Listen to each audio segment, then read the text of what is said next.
Good morning বন্ধুরা, তোমরা সবাই কেমন আছো? আমি ভালো আছি। দেখো সকাল সকাল উঠে পড়েছি, উঠে পড়ে ঘরটা সব ঝাড় দিয়ে এদিকে একটু ফ্রেশ হতে চলে এসেছি। সমস্ত কাজ আমার মোটামুটি হয়ে গেছে। তারপরে ফ্রেশ হয়ে আবার চায়ের দিকে যাব, চা করতে হবে। সকাল হতে না হতেই যেন সারাদিনের ব্যস্ততা শুরু হয়ে যায়। দেখো এদিকে সকাল সমস্ত জামাকাপড় কালকে কিছু কাচাকাচি করেছিলাম, সেইগুলো সমস্ত কিছু ভাঁজ করা হয়নি। কিছু জামাকাপড় ছিল, সেগুলো ভাঁজ করে নিয়ে আবার সোফার কভারটা একটু কাচতে দিতে হবে। সোফার কভার, বেড কভার সমস্ত কিছু একটু কাচাকাচি করতে হবে, সেই জন্য পরিষ্কার করে নিচ্ছি। তারপর দেখো বাথরুমে রেখে দিলাম, ওইটা ভিজিয়ে দিতে হবে। এদিকে ছেলের ঘরেও চলে এসেছি, ছেলের বিছানাটা তুলতে হবে। তারপরে ছেলে কিছু বই খাতা ছিটিয়ে রেখেছিল, সেগুলো তুলতে হবে। তো দেখো ছেলেপেলে থাকলে বাড়িঘর নোংরা হতেই থাকে, আর ওরা তো ঠিক করে গুছিয়ে রাখতে জানেও না আর পারেও না, মাদেরই করতে হয়। তো আমি দেখো সমস্ত জিনিসগুলো বিছানা থেকে সরিয়ে আবার বিছানার চাদরটা তুলে অন্য একটা বেড কভার পেতে দিচ্ছি। তো ওইগুলো সবই আজকে কাছাকাছি করব। আজকে প্রচুর কাজ আছে, চলো যেটুকু পারবো তোমাদের সঙ্গে শেয়ার করব। তো দেখো বেড কভারটা পেতে নিলাম, তারপরে এগুলো এখন সমস্ত কিছু ভিজিয়ে দেবো। একটু গরম জল করে গরম জলের মধ্যে এগুলো ভিজিয়ে দেবো। গরম জল দিলে সুতির জিনিসগুলো একটু ভালো পরিষ্কার হয়, তাড়াতাড়ি পরিষ্কার হয়ে যায়। তো এইগুলো আমাকে আমার নিজেই কাচতে হয়, কারণ আমার কাচার লোকও নেই আর কাচার মেশিনও নেই, সেহেতু সমস্ত নিজে হাতেই কাচতে হয়। আর কি বলো তো, এত জামাকাপড় হয়েছে কেন? তোমাদের দাদা ভাইয়ের এই কয়দিন ধরে অফিস করেছে, ওতে হয়েছে, ছেলের হয়েছে, মেয়ের হয়েছে, আমার নিজেরও হয়েছে।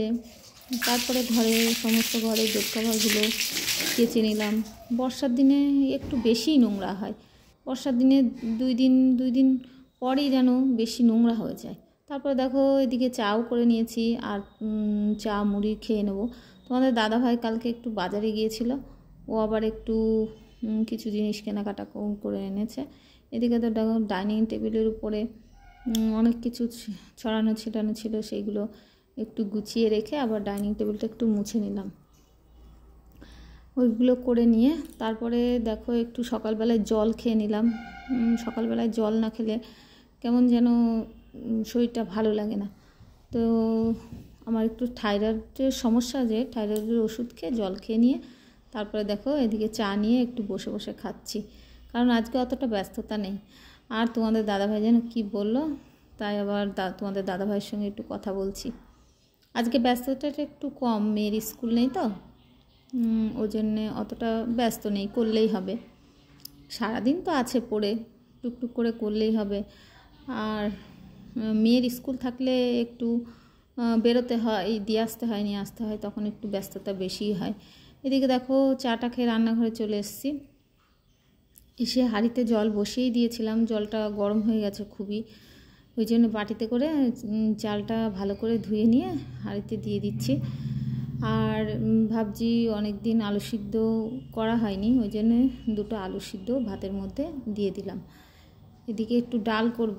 আমার আবার ডাল দিয়ে আলু সিদ্ধ দিয়ে খুব ভালো লাগে খেতে। ডাল করলে আলু সিদ্ধ না হলে আমার ঠিক জমে। হ্যালো বন্ধুরা, দেখো আমি চাটা খেয়ে আবার এদিকে রান্নাঘরে চলে এসেছি। এদিকে তোমাদের দাদাভাই বাজার করে নিয়ে আসলো। এদিকে ভেন্ডি, বেগুন, বরবটি, কাঁকরোলগুলো আজকে ভাজা করব, কারণ আজকে নিরামিষ রান্নাবান্না।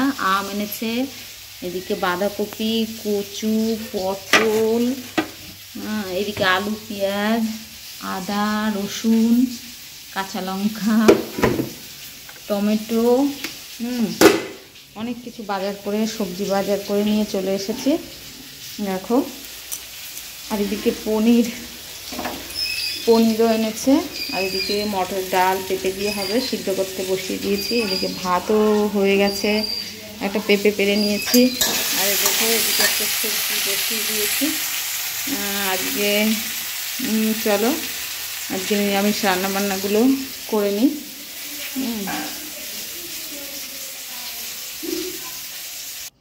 তারপরে সিদ্ধ ডালটা একটু ঘেটে নিয়ে তারপরে দেখো ডালটা ফোড়ন দিয়ে দিয়েছি, আর এদিকে সবজিটাও মোটামুটি হয়ে গেছে।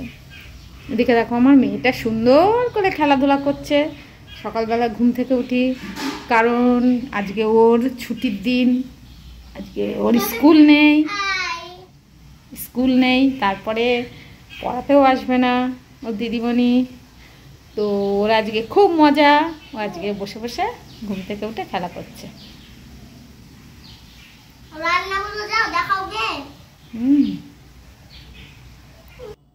এদিকে দেখো রান্নাবান্নাগুলো কমপ্লিট করে নিয়েছি। এদিকে ডাল, কাঁকরোল ভাজা, একটা সবজি, আলু সিদ্ধটা মাখবো, আলু সিদ্ধ দিয়েছি, আর বড়ি ভাজা। আজকে শনিবার নিরামিষ, ওই জন্যে সমস্ত নিরামিষ খাবারই হয়েছে। দেখো আমার শ্বশুরমশাই, তোমাদের দাদা ভাই, আমার ছেলে সবার ভাত বেড়ে নিয়েছি, আর ওরা খাওয়া দাওয়া করে বেরিয়ে গেলে এদিকে দেখো আমি সমস্ত ভিজা জামা কাপড়গুলো ছিল ওইগুলো কালকে ভালো শুকায়নি, কিছু শুকিয়েছে কিছু শুকায়নি, সেইগুলো এখন বাইরে আবার মেলে দেবো। আজকে রোদ নেই, তবে মাঝে মাঝে বৃষ্টি হচ্ছে, তবুও মেলে না দিলে গন্ধ হয়ে যাবে, মেলে দিই চলো। আর এদিকে সমস্ত জামাকাপড় মেলে দিয়ে এসে তারপরে দেখো এই বাসনপত্রগুলো সব কলপারে নামিয়ে দিলাম। নামিয়ে দিয়ে এদিকে তোমার ডাইনিং টেবিলটা মুছে ফেলবো। সমস্ত জলের বোতলগুলো কতবার যে দিনের মধ্যে ঠিকঠাক করি, সবাই নেয় খায় আবার যা তাই করে ফেলে। এদিকে দেখো গ্যাস ট্যাসগুলো মুছে পরিষ্কার করে নিয়েছি, ওদিকে ডাইনিং টেবিলটাও মুছে পরিষ্কার করে নিয়ে ঘরটারগুলো সব ঝাড়টার দিয়ে পরিষ্কার করে নেব। তারপরে দেখো বাসন সকালে মেজে দিয়ে গেছিলো, সেই বাসনগুলো তোলা হয়নি, সেই বাসনগুলো যেখানে বাসন সেখানে রেখে দেব, কারণ ঘরের মধ্যে তো সব কিছু দেখতে অগোছালো হলে ভালো লাগে না। তো দেখো এদিকে সমস্ত কাজ করে ওইদিকে কমপ্লিট করে তোমার এদিকে চলে এসেছি। আবার ওই কিছু জামা কাপড় ছিল সেইগুলো মেলতে, কারণ দেখো বর্ষার দিনে কি হয়, সমস্ত জামা কাপড়ই ঠিকঠাক করে শুকায় না আর প্রচুর জমে যায়, তো সেগুলো শুকাতে শুকাতে মনে হয় কত জামা কাপড় হয়ে যায়। তো দেখো সমস্তগুলো মেলে দিলাম, দেখি কতটা শুকায়।